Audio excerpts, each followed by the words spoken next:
Hey, I'm Cedric Chambers, and I would like to welcome you to another episode of the 3D Podcast, a masterclass where we share with you everything you need to know about how to transform diversity and inclusion in your organization as well as in your community.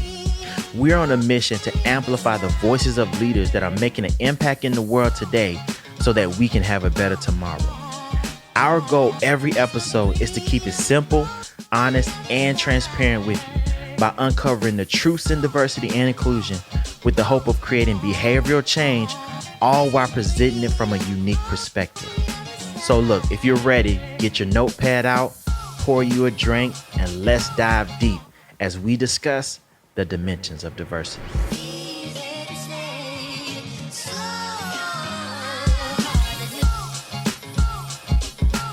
Hey everyone, look, welcome to the show. I'm excited. Today we are speaking to Tonya Horn. Just to provide a little background, look, Tonya is the Diversity and Inclusion Manager for Avery Dennison, a material science manufacturing corporation where she develops strategies to create a more diverse workforce. Tonya has over 10 years of experience in higher education administration, where she's worked with both Nebraska Wesleyan University and the University of Akron to increase minority enrollment. Along her career, Tonya has worked with some amazing organizations, which includes Enrolls, First Energy, and has spent time working and living in Japan as the regional manager for the University of Maryland University College. Throughout her career, she's played a pivotal role in advancing efforts to level the playing field for people of color and women in education and business. And when it comes to diversity and inclusion, Tonya says that it resonates within the fabric of who she is. Look, I hope that you're ready for this episode because I know that I am. So without further ado, Tonya Horn. So Tonya, how are you doing today? I'm doing well. Thank you, Cedric. How are you? Oh, I'm doing blessed. I can't complain. Look, I'm excited to have this discussion today and to talk through, some of these topics with you. I gave a little bit of an intro in the beginning, but before we get started, I'd like to lay the foundation and just allow you to provide a little bit more of a deeper background of, who you are. Tell a little bit about your story, how you got into diversity and inclusion, just who Tonya Horn is.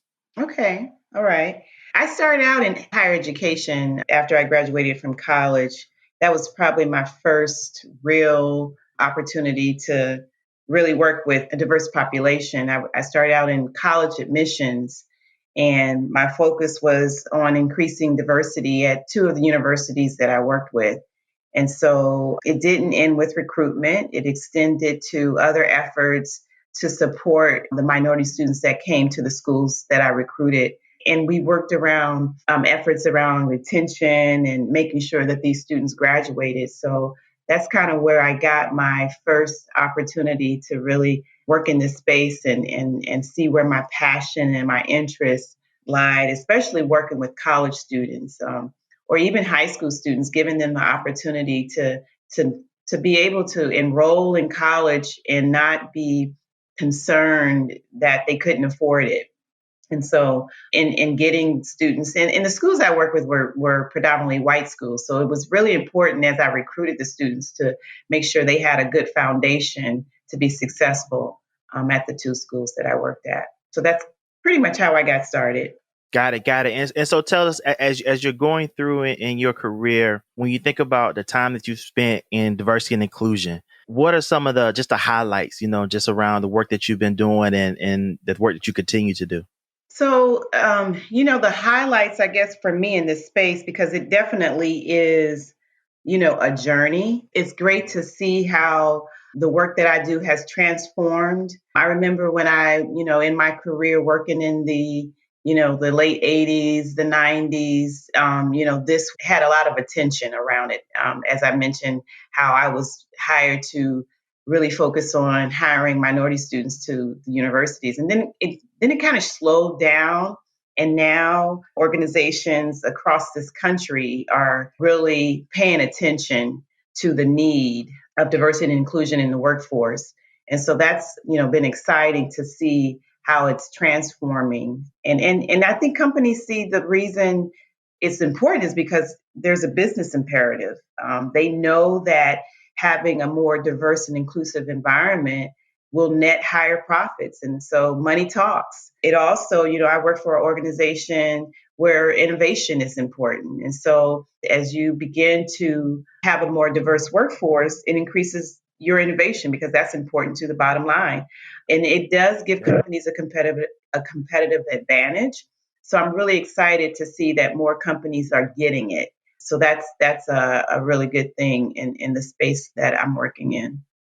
No, awesome. Yeah. And just with everything that's going on in the current society and environment, just to see more companies go in this direction and start to, whether it's hire different leaders around diversity and inclusion space or really put focus around this topic, is great, right? And I just hope that as we continue to move forward, right, we don't have a slowdown in Right. the action and the movement here, right? And we continue to progress forward. And so as we go through today, right, we're talking about transforming the organization's way of thinking so that they can unlock new ways to engage with talent with the Hmm. goal of not only increasing diverse representation in the organization, but also to align the thinking of everyone in the organization from the top down. And so my question to kind of kick this off for you is, when it comes to engaging with leaders, how do you get the organization's leaders to transform their mindset from where they are to where they want to be in regards to diversity and inclusion? It's really about education. And as I mentioned before, when you work for a company, the bottom line is so important. Profit is so important. So starting in that area, the business imperative, because a lot of times they want to understand, why is this important outside of the fact that this is the smart thing to do or a nice thing, good thing to do. So really educating them on that companies net higher profits if they have a more diverse and inclusive organization. Also, education. I think a lot of the barriers that exist, people are not aware of them. And so, what I try to do is share the barriers that are in place that prevent us from having a more diverse workforce. And I leave them with, if we're serious about wanting change, because a lot of times we talk, but we don't walk. So we want to get it to a point where we're talking the walk, or walking the talk, I should say.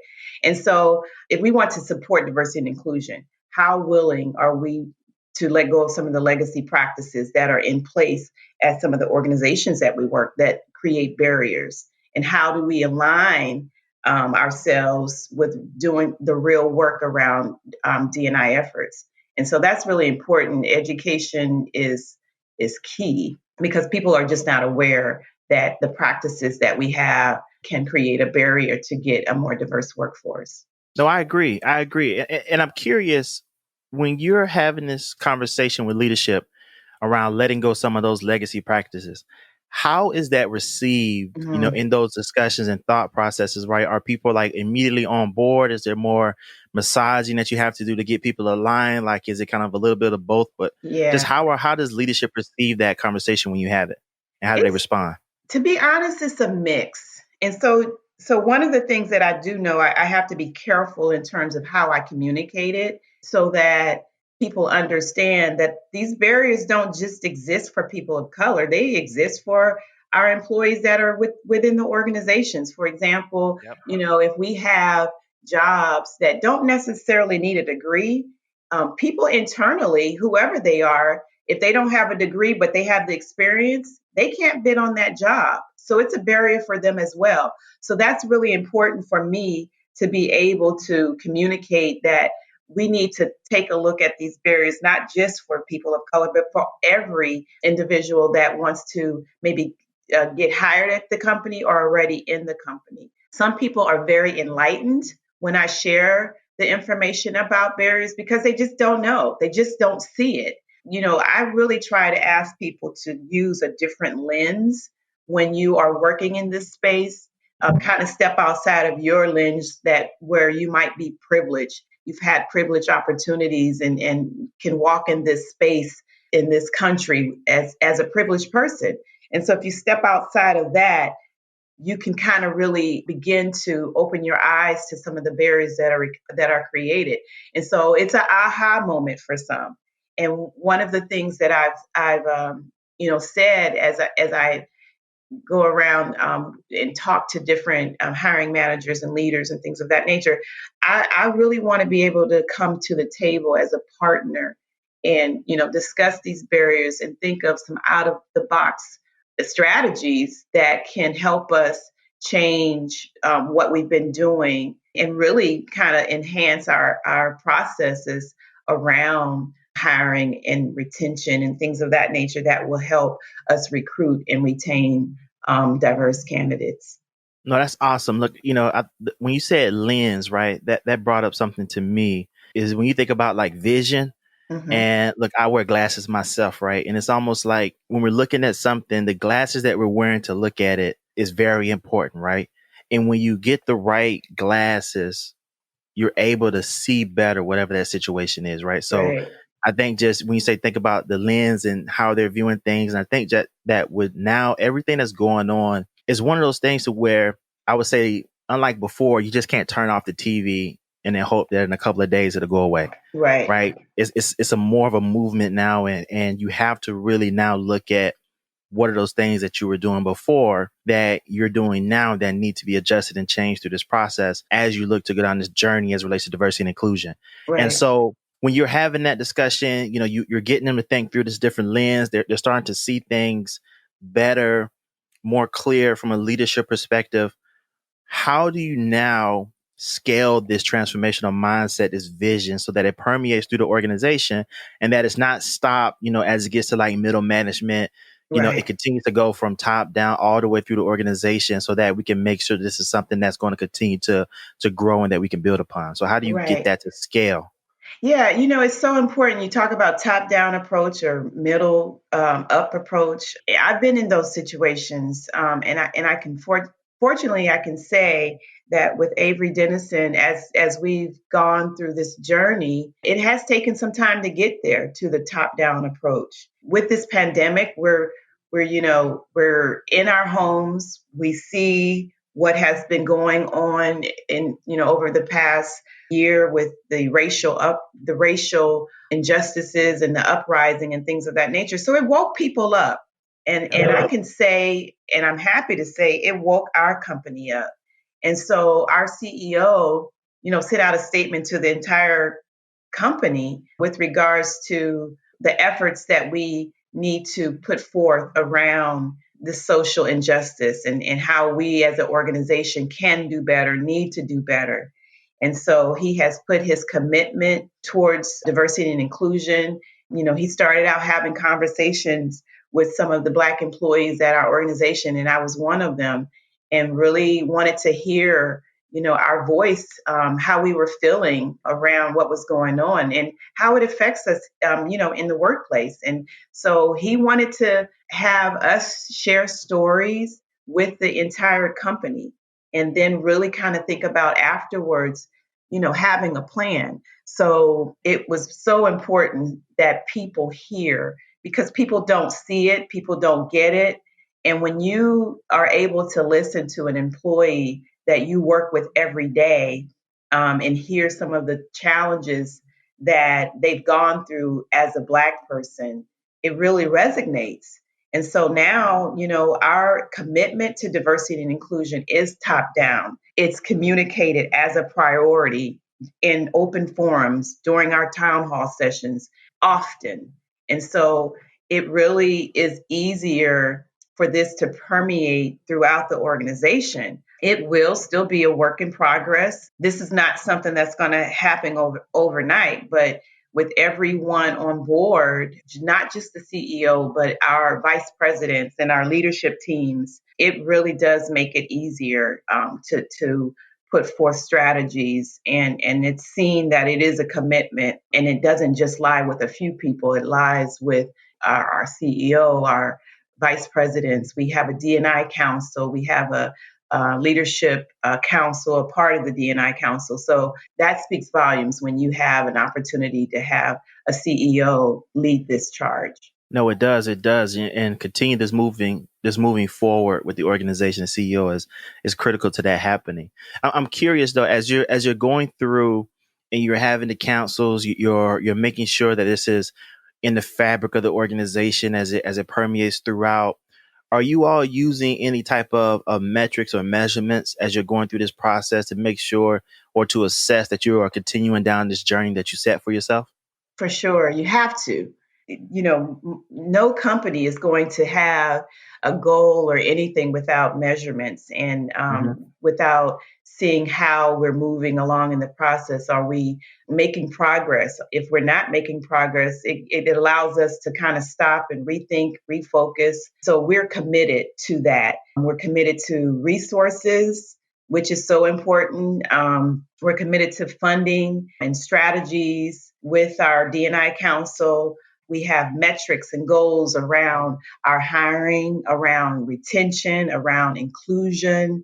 So these are priorities that will eventually become a part of our culture. Culture is a hard thing to tackle. It takes a big culture shift, and it won't happen overnight, as I said. And so, but we have our leaders that are involved, very active in this. And so whenever, the CEO sets a priority within the organization, he has an expectation that we do have metrics and goals set and kind of track how we're doing so that we can forge ahead if we're doing it in the right way, or kind of rethink our plan if we're not. No, that's great. I mean, just thinking about culture, right? Culture, that's the people in the organization, what people are bringing to the table, what they're bringing to the organization to build that culture. And so when you think about just people in general, right, and we kind of move towards the space of recruiting and sourcing, right, talent in the market, what are you all doing, or how do you work at reducing the various different hiring barriers when it comes to bringing in underrepresented groups? And how do you address that bias that can often sometimes creep into the hiring process? So, as I mentioned, getting in front of our business and really talking about the barriers, the big thing is education and telling the story of why we're here, how we got here. And so, my goal is to partner with our hiring managers on how they can help me and help our talent acquisition team break down the barriers that come with some of the out of the box approaches to reduce these barriers. And so, as I mentioned, I want to partner with them, not really dictate these are the barriers and this is what we should do. That doesn't work. So really being a partner in this and working with them to come up with some approaches that can reduce those barriers. Also, we're working on a toolkit that we will provide to those who are hiring, as well as providing training sessions around unconscious bias that to everyone that is involved in interviewing. Would need to go through this training and have access to this toolkit. Because again, we all have unconscious bias. It's just natural, but we need to understand what our biases are and how they exist during this interviewing process, and help us really think about those so that we can kind of move away from those unconscious bias and really focus on the experience of the candidate, opposed to, focusing on, somebody's background, or they're not like me, so I want someone that's more like me, things of that nature. It really kind of gives them an opportunity to understand how they're interviewing and some of the things that they need to let go of. No, understood. And so when you think about, bringing in talent, and there's a lot of different aspects in the recruitment and sourcing process, right? So, you can talked a little bit before about, not having a bachelor's degree versus a bachelor's degree. And that brings up this idea of like transferable skills, and how does that play a part, when it comes to hiring? When you think about, the job descriptions, right? How they're written and how they're perceived externally, also just thinking about, interviews, right? How are we doing interviews and things of that nature? So when it comes to those various different aspects of recruiting, what are some of the things that you all are doing to help further reduce the biases in the process, so that, it's not this subjective process that we're going through, right? We're not getting, I have a gut feeling that this person isn't a good fit for the culture, right? And then the question is, well, what does it mean to be a good fit for the culture? And is the culture that we have today the one that we want in the future? Like, all these different questions come up just around it. But I'm curious to understand just a little bit more around, what are you all doing in those spaces to help, remove that? And I also have a question as it relates to, are you doing anything today as it relates to the actual recruiters, right?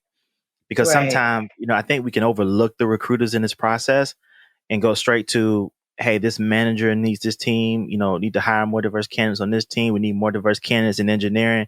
But then sometimes we don't address some of those things from a recruiter perspective because they are the first interaction with the candidates, right? And so in this Right. hiring interview process. So I know there was a lot there, but so just understanding so first we'll go just understanding those different steps, right? Job description, transferable skills, like what are you all doing around that? And then we'll tackle the recruiter piece Okay. next. Well, one of the things that we've been talking about, a part of our D&I council, on how do we address, from a talent acquisition perspective, some of the barriers. And so we will be working on the reviewing of job descriptions and aligning those descriptions with what we really need, opposed to the nice to have, what I call. So really honing in on the very necessary skills and requirements, and removing, the things that you might see in a job description that someone would love to have. And so Yeah. we're going to be talking about that. Also talking about, transferable skills. That's a challenge within my company, because we want to see people who have industry experience, and just educating them on, how many, we're a manufacturing company, so there's a limited amount of diversity within manufacturing, women and people of color. And so really educating them on, if this is what you want candidates to have, industry experience, pressure sensitive adhesive experience, then we're going to miss out, because there's not a lot of diversity in this industry. So really looking at transferable skills and providing on the job training, opposed to expecting employees to come into the organization and hit the ground running. So those are the things that I'm communicating when I'm speaking to different business units, but also talking about what's next, and that is reviewing our job descriptions. We haven't tackled it yet, but this is on our radar as a next step to some of the barriers that we're seeing. You mentioned from the recruiter standpoint, I'm a part of the talent acquisition team, so they're very engaged with the efforts that we're creating around diversity hiring. This is not just my role. This is not just the talent acquisition team role in terms of diversity and inclusion. It's everybody's role.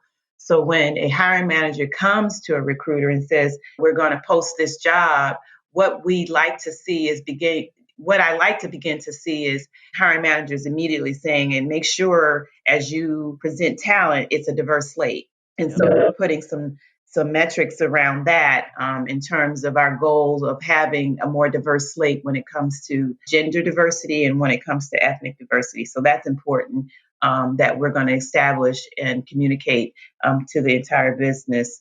And then also our expectation is to make sure that the interviewers are diverse. And diverse can mean gender, diverse can mean ethnicity, diverse can mean from a different department, because having a diverse interviewing team brings out different ways of thinking, different ways of seeing things. And so those are some of the things that we are establishing with regards to our application process and our interviewing process. We're also looking at, how many applicants that are diverse apply. We take a real close look at the applicant funnel in terms of applicants. So of all those applicants who apply, how many were meet the requirements, how many were able to get an interview, and how many are able to get hired. And so as we look at that process, we can see the barriers that we might need to address if we're not getting the number of candidates in that applicant funnel. That's critical when you're thinking about overall success of the process. And as you're going through and doing that sourcing, I think, from a recruiter perspective, we have like the traditional sourcing, going out, kind of beating the pavement, finding talent, things of that nature. Are you all doing anything differently as it relates to, one, how are you engaging talent from an attraction Yeah. standpoint? What are you doing? Are there things that you're doing in the community? What are those things and how does the organization show up? Because recruitment is one of those things to where, by the time we get them on the slate is there, right? But what are we doing to make sure that we're attracting that talent? We're getting the Right. name out there. We're having those interactions that aren't just transactional in the community. So what are Yeah. you all doing around that space? Well, a big strategy of ours is outreach, creating Okay. community partners with different diversity organizations. So that's a big thing, really engaging with them because it's a win-win. The partnership is a win-win for both sides. And so they have a need that we can assist with, and they have the people that we need. And so when you really massage that partnership and not just come to them when you need someone to hire, but you're sponsoring events, you're being seen in the community as an employer of choice. And that's what we're working on, building our brand so that people know who we are. We are not an organization that sells our products to the community, to consumers. So a lot of people don't know who we are. We're a business to business organization. So we're working on our brand in terms of letting people know what we do. Okay. We also have a sourcer, a diversity sourcer, whose primary role is to find talent for the recruiters.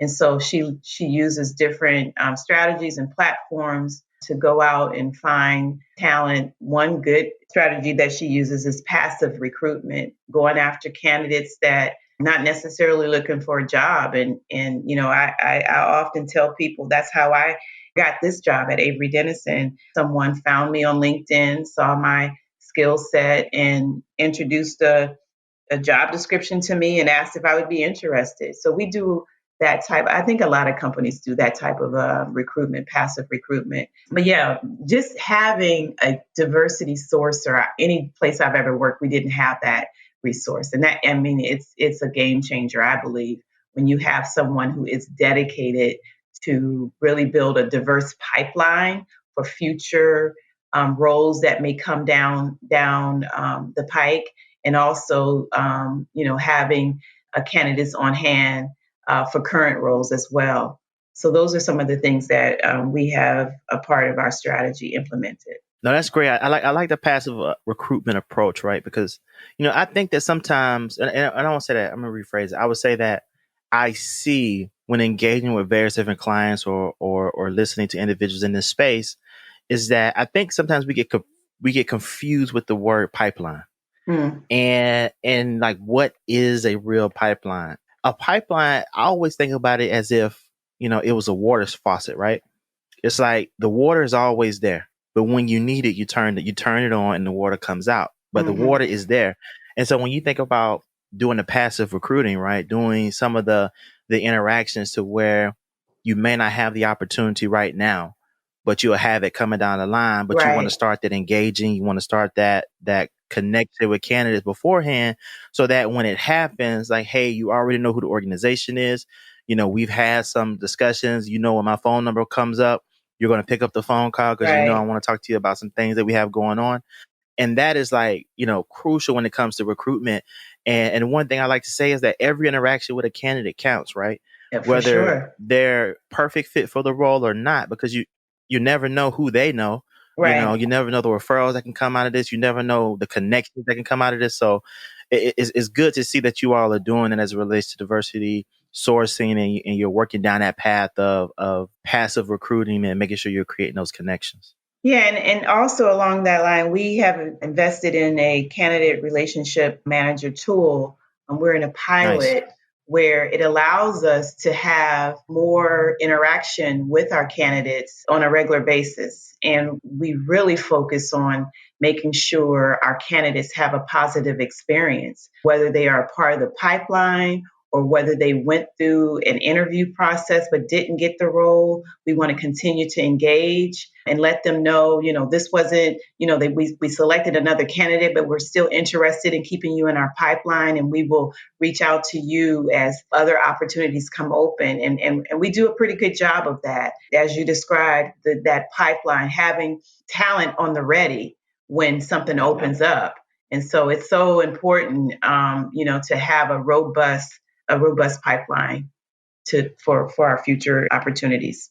No, I agree. Look, as we're going through this conversation, education is something that you've touched on a lot, and so when it comes to diversity and inclusion and just the systemic issues overall, the times that we find ourselves in, like, there's a need to make sure that this work is not just temporary, but foundational to the way work gets done. So my question is, what have you done or are you currently doing to educate the groups in your organization on just topics like systemic racism and how it plays a part in the workplace, right? So are there any like resources that you're providing, any tips and tricks, right, as listeners are listening to this that they could probably use to just help their populations and their Yeah. groups at work get through this?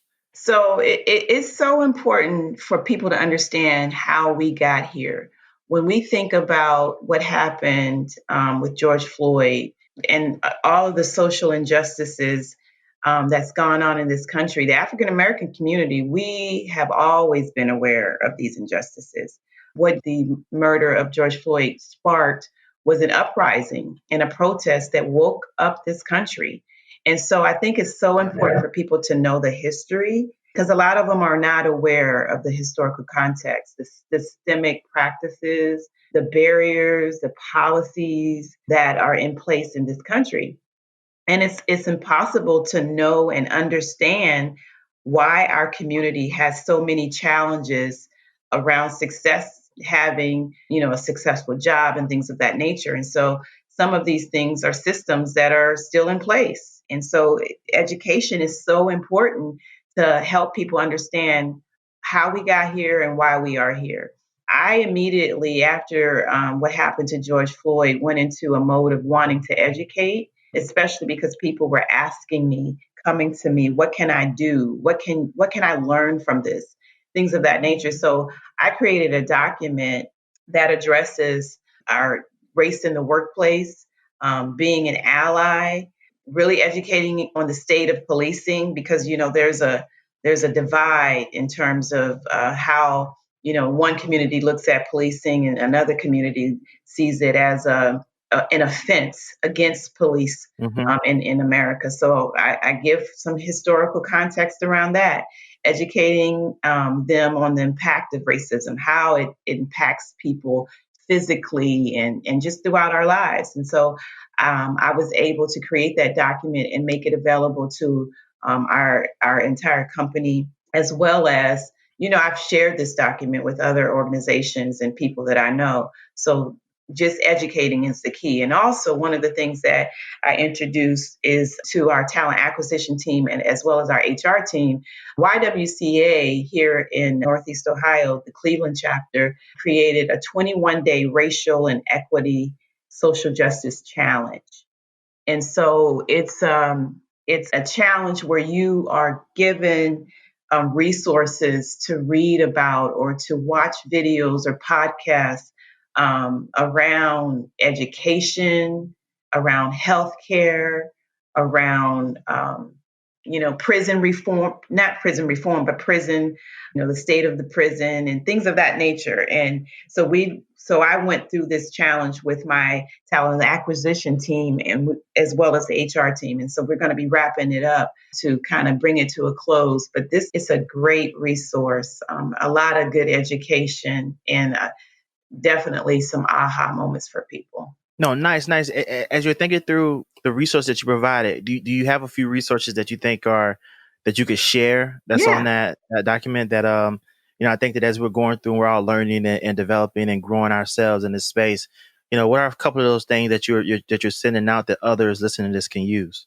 When I say this is it's a very comprehensive resource with a lot of information, but just some things to point out. Korn Ferry is a consulting firm. They've done a lot in this space and they've created some articles and videos. You probably can just Google Korn Ferry.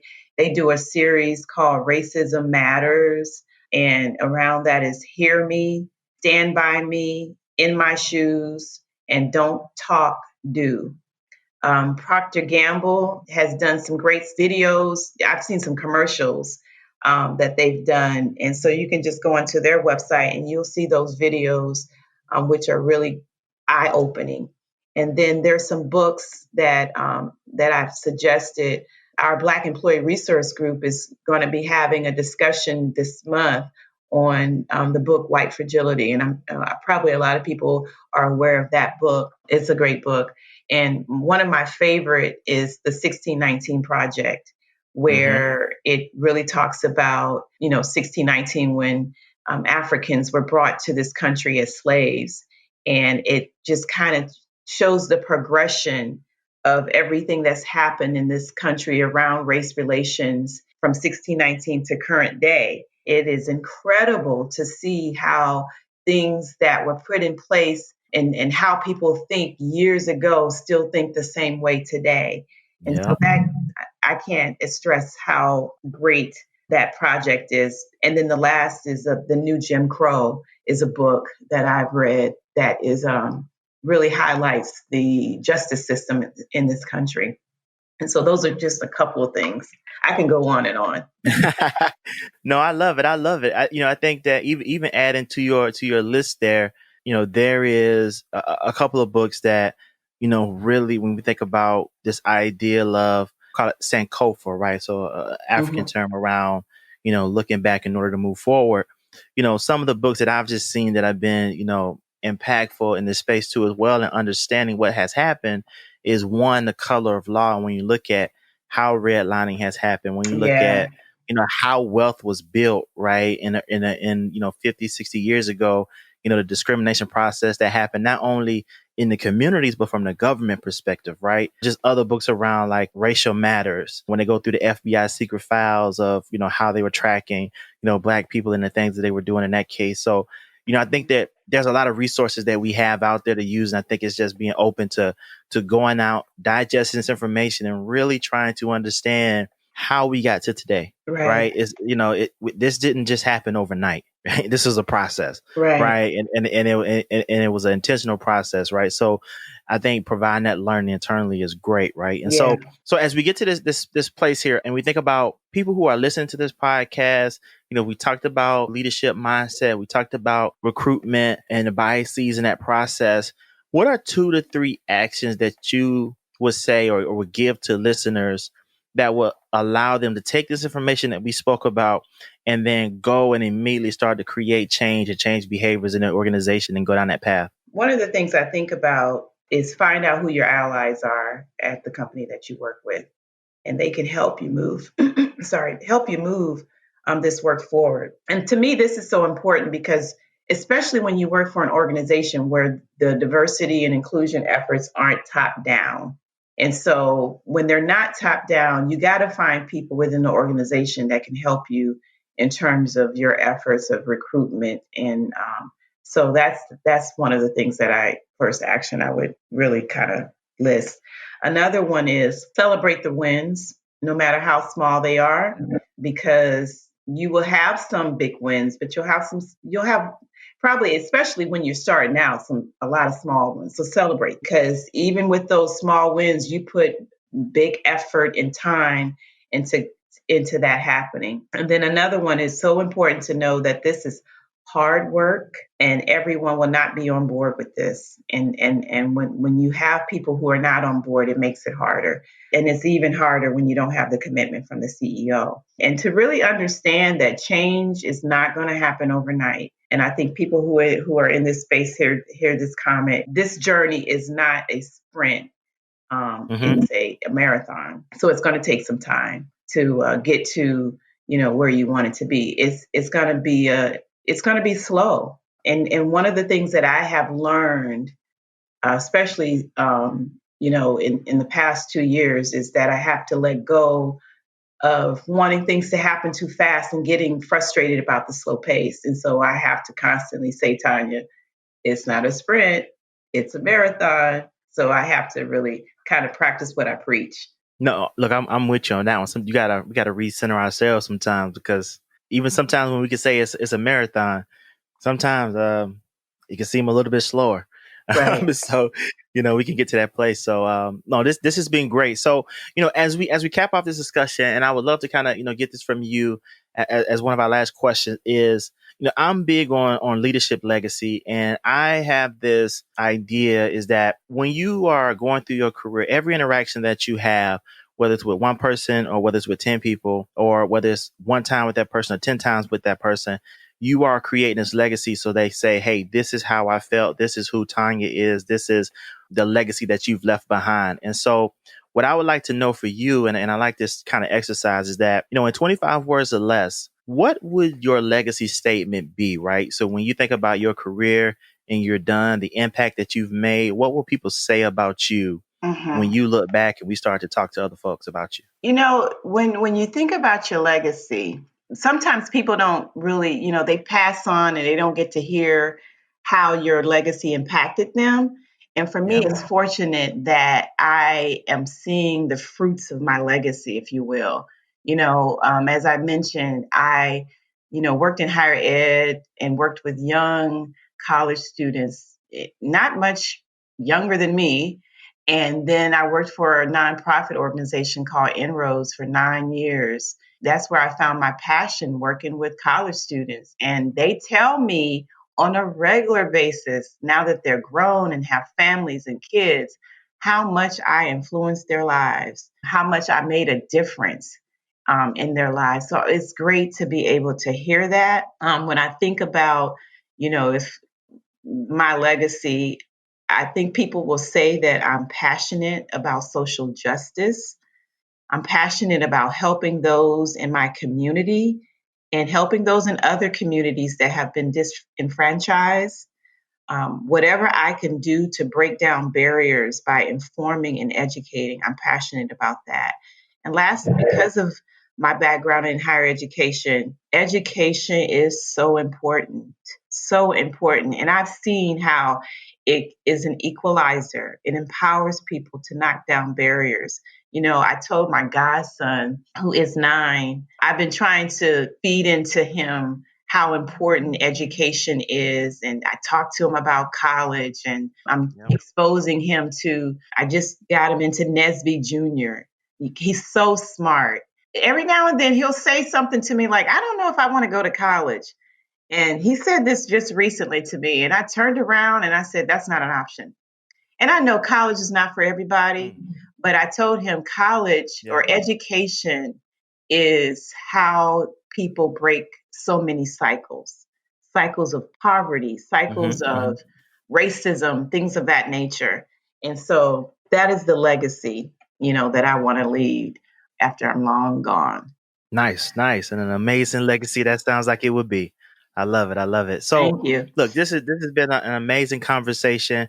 Before we go, are there any shout outs or any parting words that you would like to add? And if people want to, dig deeper into your thoughts or have conversations with you, where can they connect with you and follow you?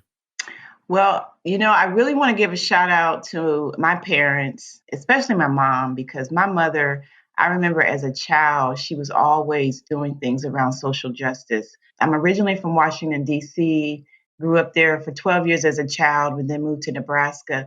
I was clearing out some things during this pandemic. We've had time to get things together in your house. And I found an old picture of my mom holding up a sign in the newspaper. She was fighting for justice for Native Americans in Washington, D.C. And I think she passed that legacy on to me. Man. I also want to shout out my sorority, Delta Sigma Theta Incorporated, who we work tirelessly in the space of social justice. And I'm a part of that, and I'm proud to be a part of that.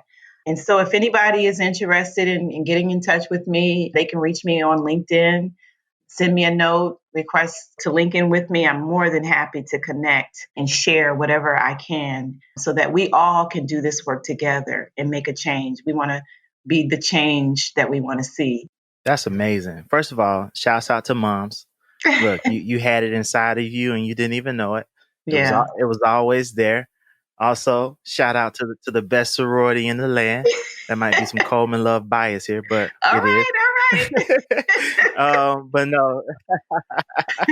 But no, look, I'm excited. Thanks for the conversation. It's been amazing just to hear more about everything that you have going on. I know that our listeners would love to just dig into this and take some of these jewels and gems that you provided, and go out and just start to take action and go down that path of changing behaviors in the organization. And so, everyone, look, that does it for us. I want to, thank everyone for joining us on another episode of the 3D Podcast. This has been Cedric, and you've been listening to Tonya Horn, Diversity and Inclusion Recruitment Manager for Avery Dennison. We out. Awesome. Well, that does it for us. Thank you for joining us on another episode of the 3D Podcast. If you would like to connect on social media, follow me on Instagram, Twitter, or Facebook at Cedric Empowers. And if you have any questions you'd like me to read or answer on the show, or just want to know more about my thoughts around diversity and inclusion, entrepreneurship, or just overall business, you can text me. Yes, I said text me at 770-285-0404. You'll receive content straight to your phone on a regular basis, and you can message back and forth with me. Not a bot or an assistant. All responses come directly from me. Well, look, this has been a great episode. Until next week, this has been Cedric Chambers, and you have been listening to the 3D Podcast. We out.